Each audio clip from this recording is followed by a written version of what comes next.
le cerveau de l'otarie, le système nerveux de l'otarie, mais aussi le système nerveux de l'humain, est composé de neurones.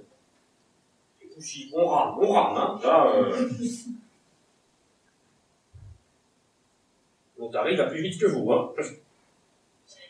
Le système nerveux de l'otarie est composé de neurones. Voilà.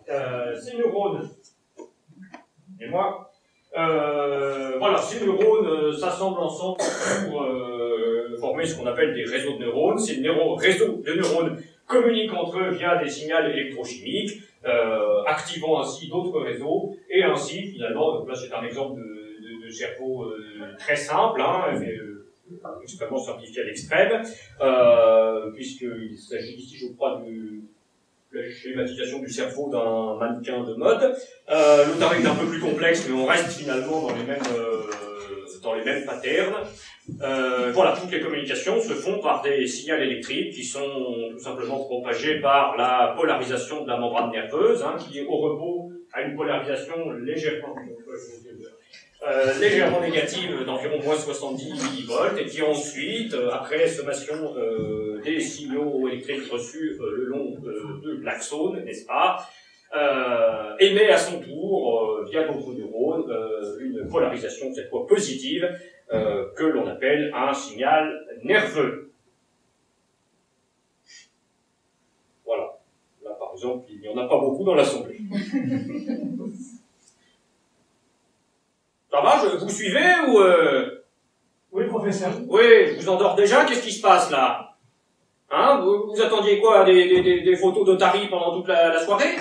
Mais on va relever un peu le niveau là. Allez, lunaire. Lunaire. Donc là, je vous ai parlé, enfin, moi, de la partie électrique, hein, du cerveau. Il y a également la partie chimique, ce sont les neurotransmetteurs que j'évoquais à demi-mot tout à l'heure. Et alors là, du coup, on va rentrer dans le domaine passionnant de la biochimie.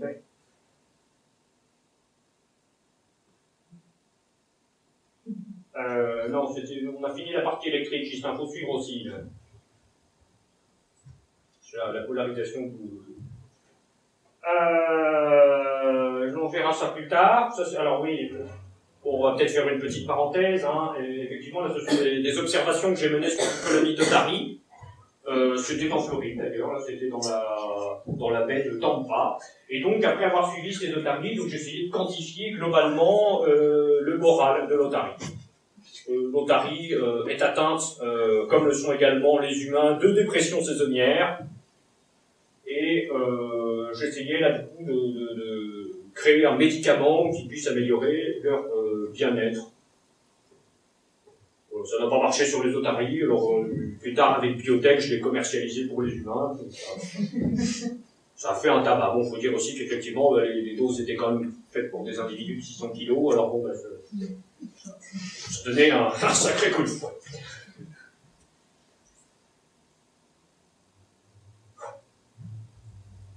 Bon, Irène a été la première quand on fait des essais cliniques, alors c'est tout un bazar, parce qu'il faut remplir des tas de papiers, il faut des personnes qui soient relativement volontaires, enfin. Alors bon, pour éviter tout ça, je l'ai fait, parce que j'en ai pas parlé non plus, parce qu'Irène était d'une humeur massacrante. C'était en 90, elle était, particulièrement cette année-là, elle était d'humeur massacrante, parce que je venais de me mettre au trombone. Et elle n'arrêtait pas de dire que je le faisais exprès pour l'embêter à cause de ses acouphènes. Alors finalement, j'ai synthétisé quelques milligrammes de cet antidépressif pour otarie.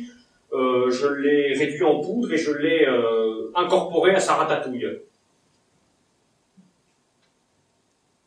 Bon, et puis après, elle en a mangé, elle a trouvé cette ratatouille un drôle de goût, j'en ai une carte, elle ne voudrait pas la goûter, alors on sait bien que j'ai refusé, hein, je savais particulièrement ce qu'il y avait là-dedans, c'est dangereux, je n'allais pas manger ça, elle a insisté, et puis bon, finalement, voilà, on s'est retrouvés, du coup, 5 heures du matin, en plein mois de janvier, sur la plage des Sables d'Olonne, à se baigner nu, en chantant du Jonas. Bon, c'est très efficace, je vous recommande. Ne surdosez pas.